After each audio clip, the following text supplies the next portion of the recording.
नमस्कार दोस्तों, फैक्स सूवी पर आपका स्वागत है। दोस्तों, आपने अक्सर देखा होगा कि कई दुकानों, घरों और नए ऑफिस के दरवाजे पर एक धागे में पिरोया हुआ नींबू और हरी मिर्च लटकता हुआ दिखाई देता है।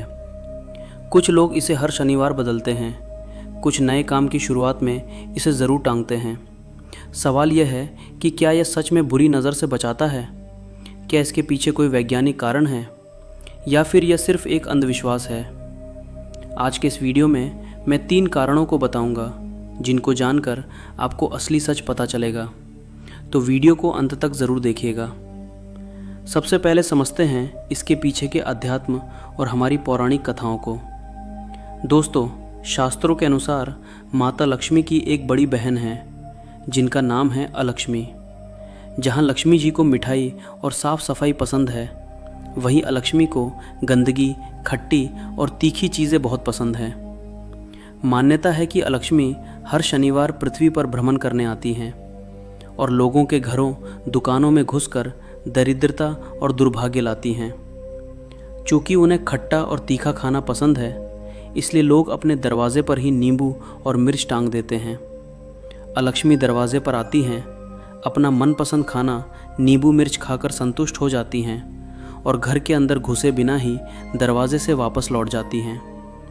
इस तरह घर में सिर्फ लक्ष्मी का वास होता है और अलक्ष्मी बाहर से ही विदा हो जाती हैं। यह तो हुई धर्म और आस्था की बात, लेकिन अब आते हैं इसके असली और प्रैक्टिकल विज्ञान पर। अब अपने लॉजिकल दिमाग की बत्ती जलाइए। पुराने ज़माने में सोचिए, उस वक्त न तो घरों में आज जैसे लोहे, कांच के दरवाजे होते थे, न खिड़कियों पर जाली होती थी और न ही कीड़े मच्छर मारने के लिए मॉर्टिन या हिट होता था। ऐसे में बारिश या गर्मी के मौसम में बीमारियों वाले कीड़े मकोड़े और मच्छर घर और दुकान के अंदर घुस जाते थे। इन्हें रोकने के लिए नींबू और मिर्च बाहर टांग देते थे, क्योंकि नींबू में भरपूर मात्रा में सिट्रिक एसिड होता है और हरी मिर्च में कैप्साइसिन नाम का केमिकल होता है। जब एक मोटे सूती धागे को सुई के ज़रिए इन नींबू और मिर्च के आर पार पिरोया जाता है, तो असली विज्ञान शुरू होता है। वह सूती धागा नींबू के एसिड और मिर्च के तीखे रस को स्पंज की तरह सोख लेता है। जब हवा इस धागे और नींबू मिर्च से टकराकर घर या दुकान के अंदर जाती है, तो वह अपने साथ इस एसिड की एक भयंकर तीखी गंध लेकर जाती है। इंसानों को यह गंध बहुत हल्की लगती है, लेकिन छोटे कीड़े मकोड़ों, मच्छरों और बीमारियों वाले बैक्टीरिया के लिए यह एक जहरीली गैस की तरह काम करती है। इस तीखी गंध के कारण कीड़े मकोड़े दरवाजे के अंदर घुस ही नहीं पाते। यानी यह नींबू मिर्च बुरी नज़र को बाद में, लेकिन बीमारी फैलाने वाले कीटाणुओं को सबसे पहले रोकता है। हालांकि आधुनिक वैज्ञानिक अध्ययनों के अनुसार यह प्रभाव बहुत सीमित और अस्थायी होता है। सूख जाने के बाद इनका कोई विशेष कीट निवारक असर नहीं बचता, इसलिए हर हफ्ते में इनको बदला जाता है ताकि असर बना रहे। अब आते हैं इसके पीछे मनोविज्ञान कारण पर। जब कोई व्यक्ति नया व्यवसाय शुरू करता है, तो उसके मन में स्वाभाविक रूप से चिंता और अनिश्चितता होती है।